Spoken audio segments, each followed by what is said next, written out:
Hello and welcome to this Come to Jesus Daily devotional, and today we continue in our God's Vision for the Church series, and today we consider more about the kind of church that Jesus is building. Let's read from Matthew 16 verse 18. And I tell you that you are Peter, and on this rock I will build my church, and the gates of Hades will not overcome it.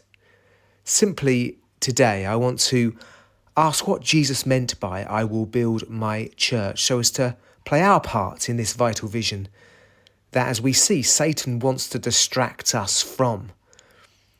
Now, there are many views of the church. The church is seen often as an institution. It's seen as that building on the hill with the graveyard. It's seen as a small group that must only meet in a home. It's seen as believers gathering together for something that looks like a rock concert, but without any need for deep relationships and faithfulness.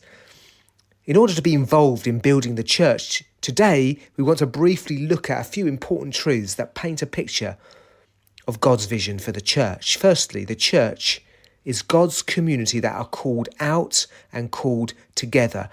The word church or ecclesia in our text means an assembly of people who have been called out, summoned together for a purpose. As Israel had been called out of the nations to be God's chosen people, his holy people, so now the church are God's called out ones. So firstly, to build the church is to build a community that's called out and called together, called out of the world to belong to God in holiness, and called together for worship, loving relationships, and God's mission to make disciples. So firstly, the church is God's community that are called out and called together. Secondly, the church is universal and local.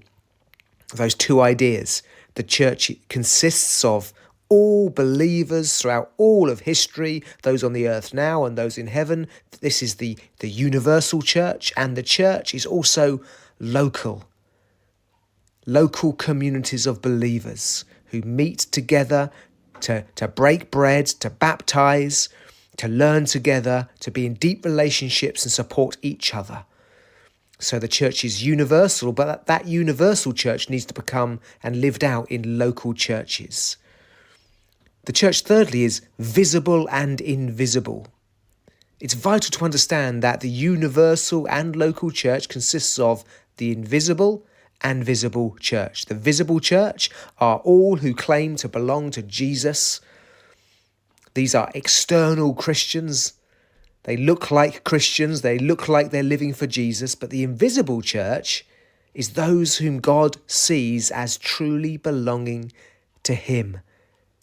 And this is why we read in the parable of the wheat and the tares, or the wheat and the weeds, from Matthew 13, 24 to 30, that there are wheat and weeds within the church. There's the visible, therefore, and the invisible church.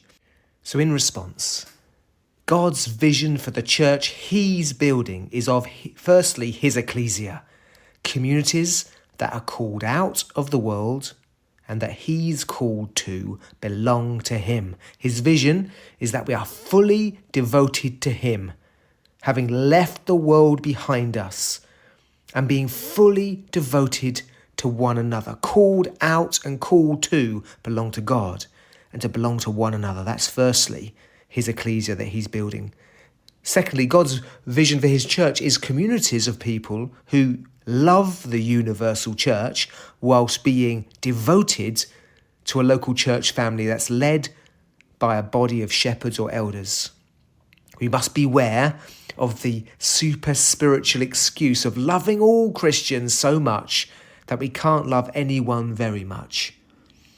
Thirdly, God's vision for his church is of communities that understand that even within our own church or church family is contained the visible and invisible church. There are wheat and weeds. We must strive to build, but will never have a totally perfect church. Men and women will sin and fall away, even leaders. We must not become cynical, but must remain loving and faithful. God bless you.